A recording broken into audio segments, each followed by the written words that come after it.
नमस्कार. एक शासन निर्णय जारी झालाय आणि या शासन निर्णयामुळे आपली जी मोठी मोठी खेळाची मैदानं आहेत ती धोक्यात आली आहेत. हा शासन निर्णय कोणता आहे? नगर विकास खात्याने आता या महिन्यात 6 एप्रिलला एक शासन निर्णय काढला. या शासन निर्णयानुसार आपलं जे एमएमआर रिजन आहे, म्हणजे आपण साधारण उपनगर म्हणतो, त्या उपनगरात एमएमआर रिजनमध्ये आणि त्याच्या पुढच्या सर्व परिसरात जिथे जिथे 5 हेक्टर पर्यंत एक मोठं मैदान असेल, खेळाचं मैदान असेल किंवा एक 10 हेक्टर पर्यंत एक असं मोठी मैदान असेल, त्याच्यासाठी हा निर्णय लागू केलाय. हा निर्णय काय आहे तर ह्या मैदानातील 70% जागा, या जागेवरती तुम्ही स्पोर्ट्स कॉम्प्लेक्स बांधू शकता. म्हणजे एक बंदिस्त स्पोर्ट्स कॉम्प्लेक्स बांधू शकता, तुम्ही स्टेडियम बांधू शकता आणि त्या स्टेडियमसाठी जी प्रेक्षक गॅलरी आहे त्या प्रेक्षक गॅलरीच्या खाली तुम्ही दुकानांना परवानगी दिलेली आहे. नंतर तिथे तुम्ही कर्मचाऱ्यांसाठी निवासस्थानं बांधू शकता. महत्वाचं म्हणजे तिथे खेळाडूंसाठी तुम्ही निवासस्थानं बांधू शकता आणि या सगळ्या सुविधा तुम्ही ज्या ज्या आहेत त्या या 70% जागेवर देऊ शकता.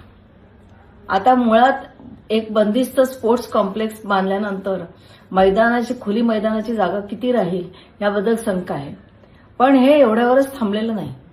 जेव्हा ही 70% जागेवरती तुम्ही स्टेडियम म्हणा, कर्मचाऱ्यांची घरं, क्रिकेटपटूंसाठी, खेळाडूंसाठी घरं, हे सगळं जर तुम्ही बांधल्यानंतर 30% जागा उरते. पण ही 30% जागा सुद्धा सरकार सोडायला तयार नाही. या 30% जागेवरती तारांकित हॉटेल उभारण्यास परवानगी दिली. तर तारांकित म्हणजे 3 स्टार, 4 स्टार, 5 स्टार अशी कुठलीही हॉटेलं या जागांवरती उभी राहतील. हे सगळं कधी झालं? हा निर्णय झालाय 6 एप्रिलला. पण ह्याची सुरुवात गेल्या वर्षी सप्टेंबर महिन्यात झाली. सप्टेंबर महिन्यात त्यांनी एक मसुदा तयार केला आणि शासनाने हा मसुदा जारी केला. कशासाठी? तर जनतेकडून सूचना मागवण्यासाठी. जनतेचं काही ऑब्जेक्शन असेल, त्यांच्या काही सूचना असतील तर त्या मागवण्यासाठी. पण तुम्हाला आणि आम्हाला माहितीये की जेव्हा जेव्हा सरकार असं एक जारी करतो मसुदा, तो आपल्यापर्यंत पोहोचत नाही, त्याची माहिती आपल्यापर्यंत कधीच पोहोचत नाही. आणि त्याप्रमाणे मला माहित नाही किती जणांनी याच्यावरती, या मसुद्यावरती सूचना दिल्या आहेत, काही ऑब्जेक्शन दिले आहेत. पण सरकारचं असं म्हणणं आहे की आम्ही सप्टेंबर 20-25ला हा मसुदा तयार केला होता या निर्णयाचा आणि तो आम्ही सूचना त्याच्यावरती मागवल्या. त्याच्यावरती कोणाचे ऑब्जेक्शन असतील तर ते मागवले. त्याच्यासाठी एक अधिकारी नेमला आणि त्यांनी या सर्व सूचनांचा आणि या सर्व ऑब्जेक्शन्सचा अभ्यास केला आणि त्याच्यानंतर त्याचा एक अहवाल तयार केला. हा अहवाल त्यांनी शासनाला सादर केला.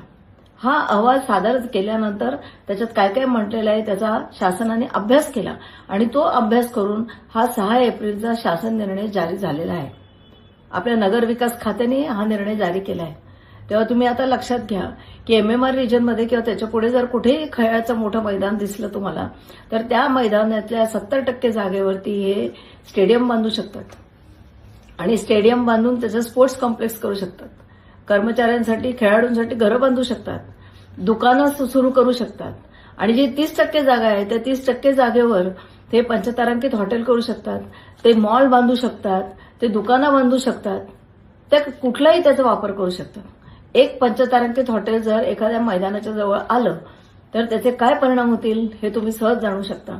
आणि जर असं चकचकीत स्पोर्ट्स कॉम्प्लेक्स आणि असं एक चकचकीत स्टेडियम वगैरे बांधायला सुरुवात केली तर ती मैदानं गरीब खेळाडूंसाठी, ज्यांच्याकडे पैसे नाहीये मेंबरशिप घेण्यासाठी, त्यांच्यासाठी कितपत खोली राहतील याबद्दल शंका आहे. आणि त्यामुळे ही माहिती तुम्हाला द्यावी असं मला वाटलं आणि त्यासाठी मी हा व्हिडिओ केला. धन्यवाद. जय हिंद.